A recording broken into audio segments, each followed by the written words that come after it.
उल्लेखनीय करियर मार्गदर्शन सेमिनार और माता पिता अभिविन्यास कार्यक्रम ने मॉडल शिक्षा केंद्र के हॉल को रोशन किया।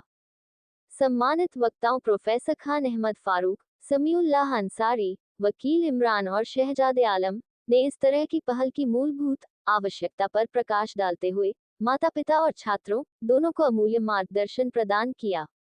इस प्रकृति की घटनाएं छात्रों और अभिभावकों दोनों के लिए आवश्यक हैं, जो उन्हें आगे का रास्ता तय करने के लिए महत्वपूर्ण अंतर्दृष्टि और जानकारी प्रदान करती हैं। यह जरूरी है कि सभी स्कूल प्रबंधन छात्रों और अभिभावकों को समान रूप से प्रभावी मार्गदर्शन और समर्थन देने के लिए ऐसे कार्यक्रमों के आयोजन के महत्व को पहचानें। इस तरह के व्यावहारिक और प्रभावशाली कार्यक्रम के आयोजन में उनके अटूट समर्थन के लिए देखिए ये रिपोर्ट। उसकी प्रोग्रामिंग, उसकी डिजाइनिंग, उसको काम करने का तरीका। अपना परिचय दीजिए पहले आप। मैं Ashhar Nabi, principal model education centre Yashodanagar Kanpur. Sir आज कहाँ पर क्या कार्यक्रम आयोजित किया गया आज के ये कार्यक्रम कैरियर गाइडेंस और parents orientation and career guidance seminar है, जिसमें पेरेंट्स को बच्चों की सही रहनुमाई, सही तरबियत कैसे बच्चों की कर सकें। आज हमारे माशरे में जो बुराइयाँ जिस तरह से फैली हुई हैं, वो कहीं ना कहीं हमारे बच्चों को भी पूरी तरह से घेर रही है। उस तरह से वो बच्चों को किस तरह से पेरेंट्स बच्चों के माइंडसेट को समझ सकें, किस तरह से पेरेंट्स बच्चों की जो स्पीड है उस स्पीड से कनेक्ट कर सकें, और जो बच्चे जिस तरह से चीज़ों में इंगेज हो रहे हैं डे बाई डे, उन चीज़ों को बच्चों की चीज़ों से रिलेट करके उनको सही डायरेक्शन में ले जाए। क्योंकि बहुत सी ऐसी चीज़ें हमारे माशरे में इस वक्त हैं जो बच्चे पेरेंट्स के सामने बर्बाद हो रहे हैं। फ़ोन एक ऐसी चीज़ है, स्मार्टफोन एक ऐसी चीज़ है जिससे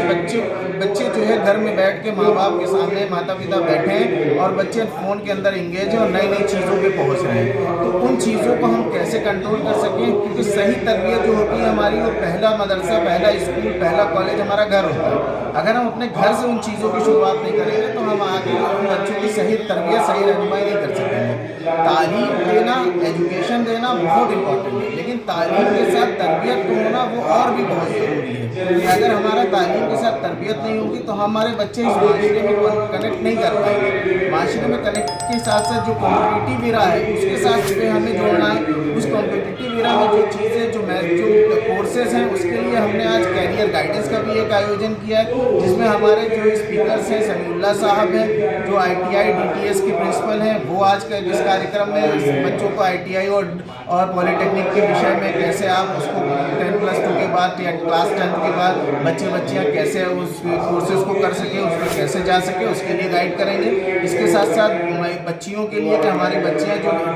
+2 के बाद 12 के बाद घरों में बैठ जाती हैं और आगे स्टडी नॉन अटेंडिंग मोड से करती है, BA BCom BSc, तो उनका कोई फ़ायदा उनको नहीं मिलता है। और उसके बाद उनके अपना करियर शादीशुदा हो के शादी के बाद उनका अपना नई लाइफ स्टार्ट हो जाती है। तो उन बच्चियों को कैसे रहनुमाई की जाए, कैसे गाइड किया जाए, उसके लिए प्रोफेसर सबा यूनुस साहिबा जो महिला महाविद्यालय की प्रोफेसर है और एक इंटरनेशनल पर्सनैलिटीज़ हैं, बहुत सारे वो फॉरेन विजिट्स कर चुकी हैं, उनका अपना एक योगदान है सोसाइटी में, उनको भी हमने आज यहाँ पर आमंत्रित किया, उनकी तशरीफ़ लाई है और बच्चियों की रहनुमाई के लिए बहुत बेहतरीन तरीके से उन्होंने अपनी बात को रखा। उसके साथ साथ हमारी इस टीम में शहजादे साहब हैं जो मोटिवेशनल स्पीकर हैं, उनको भी हमने आज यहाँ पे दावत दिया है कि किस तरह से बच्चे अपने करियर को किस तरह से चुन सकें, कि बच्चों का अपना एक फ्यूचर कैसे सिक्योर हो सके, बच्चों को क्या क्या चीज़ें लाइफ में करनी है, किन चीज़ों से बचना है, उनको मोटिवेट करने के लिए हमने आज यहाँ पे जनाब शहजादे साहब को भी इन्विटेशन दिया, जो मोटिवेशनल स्पीकर, रिनाउंड स्पीकर हैं, उनको भी हमने आज यहाँ बुलाया है। उसके साथ साथ डॉक्टर खान अहमद फारूक साहब जो हलीम मुस्लिम PG कॉलेज के उर्दू डिपार्टमेंट के एचओडी हैं, आज हमने उनको भी यहाँ पर दावतनामा भेजा, वो भी तशरीफ़ लाएँ। और उर्दू अदब के ताल्लुक़ से उनका एक बहुत बड़ा नाम है, जो उत्तर प्रदेश ही नहीं पूरे देश में उर्दू जगत में एक अच्छा, एक वेल रिनाउंड नेम उनका है। उनको भी हमने आज यहाँ दावत दी है कि किस तरह से हमारे बच्चियाँ तालीम हासिल करके और इस कंट्री, जो हमारा कंट्री है और जो हमारा माननीय प्रधानमंत्री श्री नरेंद्र मोदी जी का जो एक मिशन है कि हम डेवलपिंग कंट्रीज़ को डेवलपिंग इंडिया से डेवलप इंडिया में हमें जाना है। उस डेवलपिंग इंडिया से डेवलप इंडिया का जो सपना है वो हमारा हमारी जो बच्चे हैं उनके बगैर पूरा नहीं हो सकता है। जब तक हम बच्चों को शिक्षित नहीं करेंगे और शिक्षित के साथ साथ तालीम के साथ साथ जब तक हम उनको तरबियत नहीं देंगे तो हमारे माननीय प्रधानमंत्री का जो सपना है वो भी इस तरह बगैर इसके पूरा नहीं होगा। तो माननीय प्रधानमंत्री ने जो आज प्राचीन से जो एक नारा दिया 26 जनवरी 2024 को कि हमें भारत को विकसित